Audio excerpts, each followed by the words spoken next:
इशरत जहांगीर के भयानक रूप को समझ चुकी है। उसको पता चल चुका है कि आखिर ये इंसान क्या चाहता है। काफ़ी हक्की बक्की रह जाती है और कहती है कि आखिर आपने भी वही घटिया बात कर दी। मुझे तो हैरत हो रही है आपकी सोच पे। आखिर कोई ऐसा भी सोच सकता है? उस बेचारी मासूम के पीछे कितने उसके हजार दुश्मन छुपे हुए हैं। उसको क्या पता।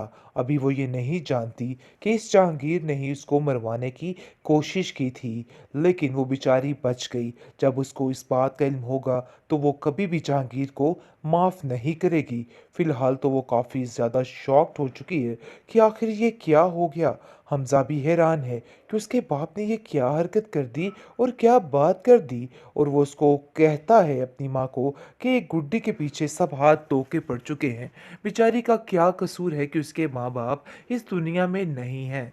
काश ये लोग समझ जाते। उसको हर तरफ तकलीफ़ें ही तकलीफ़ें हैं। जिस पर वो कहती है कि तुम्हें किसने कहा है। शाज़िया के घर में तो बेहद वो खुश है और अपनी मर्ज़ी के साथ वहाँ पे गई है। जिस पर वो कहता है कि मैं सब कुछ जानता हूँ क्योंकि मेरी उससे बातचीत होती है और मुझे पता है कि वो उस घर में खुश नहीं है, बल्कि बहुत ज़िल्लत का सामना करना पड़ रहा है उसको। शायद आपको इन बातों का नहीं पता है, लेकिन मैं सब जानता हूँ कि उसके ऊपर क्या बीत रही है। जिसको सुनकर वो काफ़ी हैरान होती है और कहती है कितना सब कुछ हो गया, तुमने मुझे बताया तक नहीं कि वो किस कंडीशन में है। लेकिन आप देखेंगे कि वो कहती है कि इसके साथ ऐसा ही होना चाहिए, क्योंकि जो कुछ इसने मेरे साथ किया है, मुझे इस ज़माने भर में जलील किया है, उसका मैं क्या करूं। शाजिया के सामने इस बच्ची ने मेरा सर झुका के रख दिया। मैं इसको कहती रह गई कि वो लोग ठीक नहीं हैं, मत जाओ वहाँ पे। लेकिन इस लड़की ने मेरी एक नहीं सुनी और कहती रही नहीं कि आप गलत कह रही हैं, बल्कि मुझे यहाँ से जाना ही होगा। जिस पर हमज़ा कहता है कि वो भी उसकी एक मजबूरी थी, क्योंकि यहाँ पर वो बाबा की इस तरह का रवैया देख के काफ़ी परेशान हो चुकी थी। लेकिन वो समझ रही थी कि उसके चाचू जान उसके साथ मुखलिस हैं और उसके साथ ठीक रहेंगे। लेकिन वो बेचारी को क्या पता कि क्या मामला होने वाला है और उसके साथ क्या-क्या हो सकता है। इन बातों को तो वो जान ही नहीं सकती थी। लेकिन गुड्डी बहुत ज़्यादा परेशान हो चुकी है और उसको समझ ही नहीं आ पा रही और वो सोचती है कि काश वो अपनी खाला के घर से आती ही ना, उसके पास ही रहती। आखिर कैसे वो चच्ची जान की बातों में फिर आ गई और फिर दोबारा से इसी जहन्नम में आ गिरी। लेकिन अब कहती है कि पछताने का कोई फ़ायदा नहीं और स्वीटी को कहती है कि पता नहीं इन सब बातों का हल क्या है। मुझे तो कुछ समझ नहीं आ रही है। ऐसा लगता है कि चच्चा जान भी चच्ची के साथ मिले हुए हैं और इनका आपस में एक ही मकसद है, लेकिन जानबूझकर मुझसे ऐसे ये सारी हरकतें इसलिए की जा रही हैं ताकि मुझे महसूस ना हो। लेकिन कहीं न कहीं वो ये बात जान चुकी है।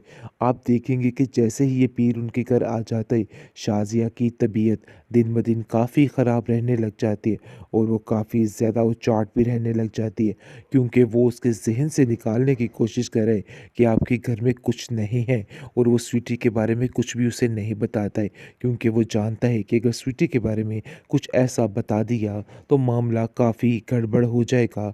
इसलिए वो गुड्डी को कहता है, गुड्डी बेटा क्या तुम मुझे बता सकती हो कि असल माजरा है क्या? ये स्वीटी कौन है और क्या कर रही है? आखिर कुछ ना कुछ तो गड़बड़ ज़रूर है। जिस पर स्वीटी गुड्डी इनकार कर देती है और कहती है कि नहीं, मैं स्वीटी के बारे में कुछ नहीं बताऊंगी। मैं बस इतना जानती हूँ कि ये मेरी मामा का दिया हुआ आखिरी तोहफा है, इसके अलावा कुछ नहीं। ड्रामा सीरियल गुड्डी की नेक्स्ट आने वाली एपिसोड काफ़ी इंटरेस्टिंग है।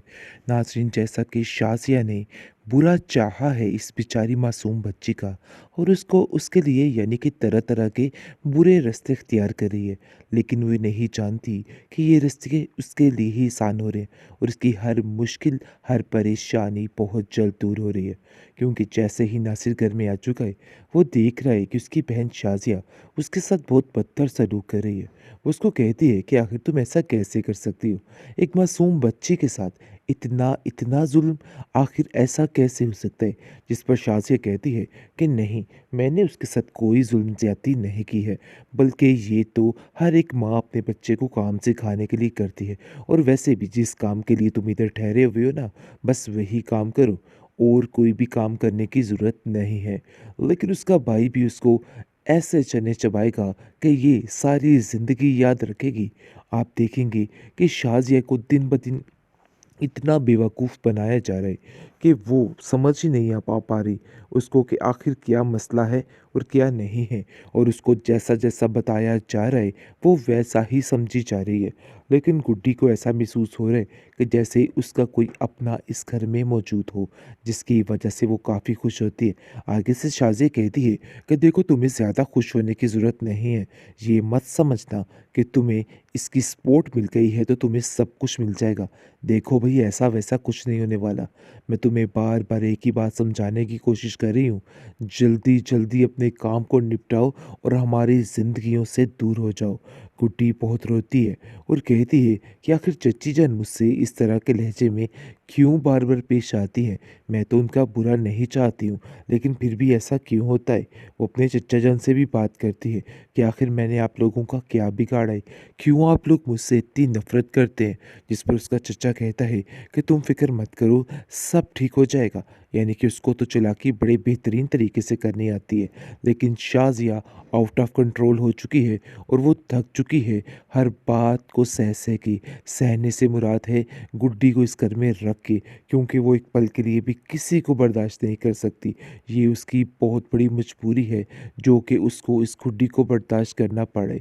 लेकिन गुड्डी बहुत ज़्यादा परेशान हो चुकी है और उसको समझ ही नहीं आ पा रही, और वो सोचती है कि काश वो अपनी खाला के घर से आती ही ना, उसके पास ही रहती।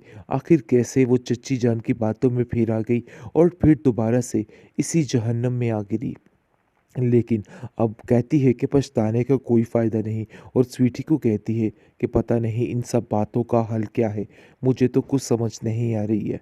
ऐसा लगता है कि चचा जान भी चच्ची के साथ मिले हुए हैं और इनका आपस में एक ही मकसद है, लेकिन जानबूझकर मुझसे ऐसे ये सारी हरकतें इसलिए की जा रही हैं ताकि मुझे महसूस ना हो। लेकिन कहीं न कहीं वो ये बात जान चुकी है। आप देखेंगे कि जैसे ही ये पीर उनके घर आ जाता है, शाज़िया की तबीयत दिन ब दिन काफ़ी ख़राब रहने लग जाती है और वो काफ़ी ज़्यादा उचाट भी रहने लग जाती है, क्योंकि वो उसके ज़हन से निकालने की कोशिश कर रहे हैं कि आपके घर में कुछ नहीं है, और वो स्वीटी के बारे में कुछ भी उसे नहीं बताता है, क्योंकि वो जानता है कि अगर स्वीटी के बारे में कुछ ऐसा बता दिया तो मामला काफ़ी गड़बड़ हो जाएगा। इसलिए वो गुड्डी को कहता है, गुड्डी बेटा, क्या तुम मुझे बता सकती हो कि असल माजरा है क्या? ये स्वीटी कौन है और क्या कर रही है? आखिर कुछ ना कुछ तो गड़बड़ ज़रूर है। जिस पर स्वीटी गुड्डी इनकार कर देती है और कहती है कि नहीं, मैं स्वीटी के बारे में कुछ नहीं बताऊंगी। मैं बस इतना जानती हूँ कि ये मेरी मामा का दिया हुआ आखिरी तोहफा है, इसके अलावा